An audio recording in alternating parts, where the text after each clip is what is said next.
All right, next up, the tight end position. You got two guys you're starting that used to be on the same team, but now that they've separated, they can both give you a points bonanza. And this is a bit of low-hanging fruit. The tight end position's thin, folks. So unless you get one of the top 8 or 9 guys, you're going to be playing the matchups. In that case, you could be going with a Cole Kmet, someone like that. But I like Dallas Goedert against the Lions. I really do, and I get it. A.J. Brown's in the mix, maybe fewer targets. But it's a good matchup. The Lions gave up the 10th most fantasy points in tight ends last year.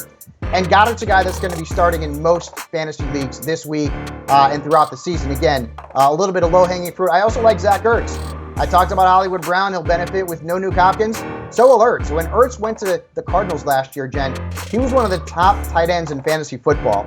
And again, high-scoring game, 53.5 over-under on SI Sportsbook. He's got a rapport with Kyler Murray. So Zach Ertz is a guy you need to have in that starting lineup this week. And as I mentioned, if you're looking for matchup-based guys who maybe aren't number ones, Cole Kmet, Hunter Henry come to mind. Zach Ertz averaged 7.5 targets per game across his last 4 games, and he ended up with the 3rd most targets in the league amongst tight ends, despite the fact that he was sharing with Dallas Goedert for much of the season. So Zach Ertz he's so fired up for me. He is in those lineups, but who is not going to be in my lineups this week? Let's start off with Mike Gesicki. Did you watch the preseason? He was blocking a lot, and I don't get points for blocks from a tight end or anybody else for that matter.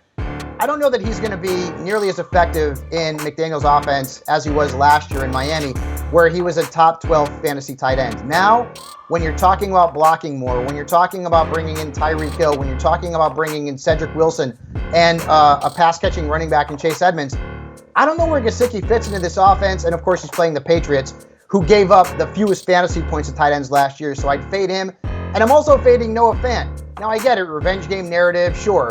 He's playing against a team that traded him, okay. But he's also going to be splitting snaps at tight end with Will Dissly.